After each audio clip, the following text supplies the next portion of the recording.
Welcome back to Strongman Personal Finance. Woo! Welcome back to Strongman Personal Finance. My name is Christopher Belly. I'm a certified CPA accountant. I'm a long-term boglehead investor. I'm author of the book Stop Being a Broke Loser. It's on Amazon. Go buy my book, boy. And we're going to talk about Series I savings bonds today. Now, I've got a lot of requests to cover this because you can actually go on treasurydirect.gov and directly purchase bonds, debt securities from the federal government, and you get some kind of interest rate. Now, I bonds are all the rave because the I believe, stands for inflation. Jesus. Excuse me. I bonds are paying massively high interest rates now. As a matter of fact, the most recent interest rate, as you can see on the screen here, is 9.62%. So basically, if you go and buy these bonds from the Treasury, from the U.S. government, you get a 9.62% return. Well, not necessarily, and we'll talk about that in a second. But it seems like a pretty good deal, especially with stocks getting crushed, yada, yada, yada. So a lot of people are pumping I bonds, but I wanted to go through them a little bit with you because there's some things that I noticed that are a little concerning about I bonds, and they may not be the most amazing thing that ever touched the earth. Now, another thing to keep in mind is these are issued by the Treasury, the United States government. So they are backed by the full faith and credit of the United States government. So if you have faith in the U.S. government, which even I do, I know.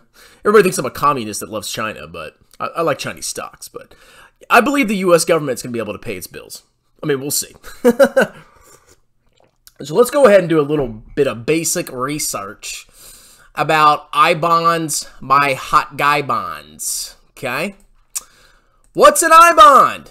A Series I savings bond, let's zoom in just a little bit, is a security, it's a fancy word, security, that earns interest based on both a fixed rate and a rate that is set twice a year based on inflation. Keep that in mind. It's set, it's changed twice a year based on inflation. The bond earns interest until it reaches 30 years or you cash it, whichever comes first. So if you buy an I bond, you could potentially hold it for 30 freaking years. What's the interest rate on an I bond? For the first 6 months you own it, you're going to get a 9.62% annual rate. That's not the monthly rate. That's not the semi-annual rate. You get 9.62% per year. You actually get a little bit more because it's paid semi-annually and it compounds a little bit. Who may own an I bond? Okay, whatever. Individuals, if you're a citizen, you can freaking buy one. How can you buy them? You buy them from Treasury Direct. How much do I bonds cost? You pay the face value of the bond. So you could buy up to $10,000 of I bonds per year. So without factoring in compound interest, you take 10,000, 0.962, you're getting $962 a month, assuming this interest rate stays the same. Now, there's a big concern that I have, okay? Here's the problem with I bonds. Like I said, there's two different rates. There's the fixed rate when you buy the bond, and it never changes. So let's say you buy an I bond, it's got two components. It's got the fixed rate, which is 0, and you have the inflation rate, which is 9.62. Inflation's crazy right now. Now, the fixed rate never changes. However, the inflation rate can and usually does change every 6 months. So what does that mean? Well, what you do is you add the fixed rate, that's just the rate that never changes, plus the inflation rate that is going to change every 6 months.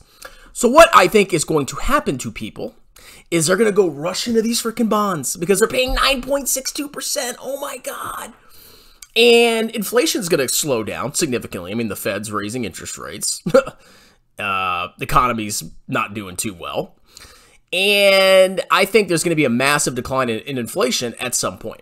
And what's going to happen is your beautiful 9.62% I bond ain't going to pay that much.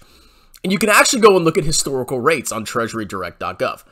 Look at the fixed rate for the bonds. They're paying 0% fixed rate. 0 frickin' percent. The last time the fixed component paid any interest was in November 1st, 2019. And that was 0.2%. Wow. And go look at the inflation rates, okay? We've recently had inflation. That's why it's 4.81 semi-annually. But if you look in the past, 0.53, 0.7. So you jump into these juicy bonds because they pay 4.81%, and then inflation goes down, and now you own this freaking crappy bond that pays 1%, which is going to won't underperform inflation, but it's basically nothing. Okay, you're gonna get a very small real return, and that's a massive opportunity cost. So I don't know. I don't see the appeal of these things. Now there's something else on here. Let's see. Taxation, my station. Now I don't know if you guys knew this, but when you buy bonds, you actually pay tax on the interest. Now, how these bonds are taxed is very interesting because you don't pay tax, or you don't have to pay tax every year. You can either report the interest every year, or you can put off and defer the interest until you file the tax return in the year basically that you cash in the bond. That's basically how it works. So you can put off interest for a long time. That might not necessarily be a good idea. So just to keep in mind, I want to show you kind of how interest works in taxation. So the I bond is currently paying 9.62%. And if you're in the 22% tax bracket, you have to pay tax on all the income from the bond, and it's taxed at your marginal rate. So in this case, you would pay, oh crap, I screwed that up. Let's say you do, you get $962 times 22%. You have to pay tax $211. So really, you're not getting that 9% rate. You're actually getting a 7.5% rate just based on tax. So right off the bat, that's coming off the top. Now, I didn't see a way you could buy these inside an IRA, but I mean, maybe there's a way to do it. But to actually buy these, you have to go to treasurydirect.gov and buy them. So number one, you're paying taxes. And number two, there's a huge risk. If let's say you buy an I bond, right? And you own it for 30 years and the rate stays, let's say the rate stays at 9.62%. Okay. So you put in 10 grand. That's how much you can buy in 1 year. You don't put in any more. You hold it for 30 years and you get a 9.62% rate, which I'm telling you, you're not going to get that once inflation tampers down, and it compounds semi-annually. Well, in 30 years, you're going to have $167,000. So you go and you look and you say, well, I invested 10 grand and I made $167,000 in interest. When you cash in the bond, let's say you did not pay tax on the interest every year. You cash in the bond, you're going to get a tax form for $167,000. Do you know what that's going to do to your taxes? That's going to that's going to pump you into a higher tax bracket. That could push you into the 32% tax bracket, higher, or whatever. You could even be bumped to the highest tax bracket. And if that happens, let's say you get bumped up to the 37% tax bracket, and hopefully that's what the tax bracket is.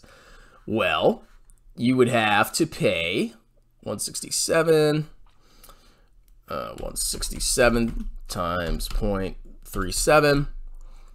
Out of that $167,000, you're going to have to pay $61,000 in taxes, just federal taxes, and they're not taxable by states.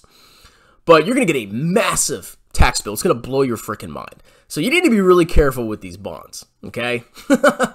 So am I against I bonds? No, I mean, it's okay to have a fixed component of your portfolio, especially as you get older. And they are paying juicy rates now. But at the end of the day, that rate isn't going to stay the same. And there's actually somewhere here about redeeming the bonds, which is important as well. So there's a limit to when you can cash out the bonds. I thought it was on here somewhere. But basically, when you buy the bonds, the first year that you buy them, you can't redeem them. They're locked away forever. So not for a year. So if you put them if you buy the bonds and they're part of your emergency savings, you can't access the cash for a year. And then if you cash them out within 5 years, you have to pay back 3 months of interest. So right off the bat, you put $10K into this. If you need that money within a year, you're making a mistake because it's completely locked away. And then after that point, if you cash it out up to 5 years, you have to pay a 3-month interest penalty. So overall, I'm not a huge fan of these. I think they're a trap because you're going to put your money in there. You're going to get that 9.62%. You're going to either pay taxes this year or defer it, and then at some point get a massive tax bill in the mail. Or you're going to get pissed because the interest rate that you're seeing here is going to decline massively. And before you know it, you're going to be holding this crappy bond that's paying 2% when you could be investing in stocks or improving your skills or something like that. So overall, not a fan. If I miss anything about these bonds, please leave a comment, and I can always make a correction. But at the end of the day, you're getting hoodwinked, basically. Inflation isn't going to be this high forever. And if it is, okay, maybe I'm wrong. But that 9.62 ain't real. Let me tell you that right now. That ain't going to be there forever. So that's it. What are your thoughts? Talk to you later. Cheers!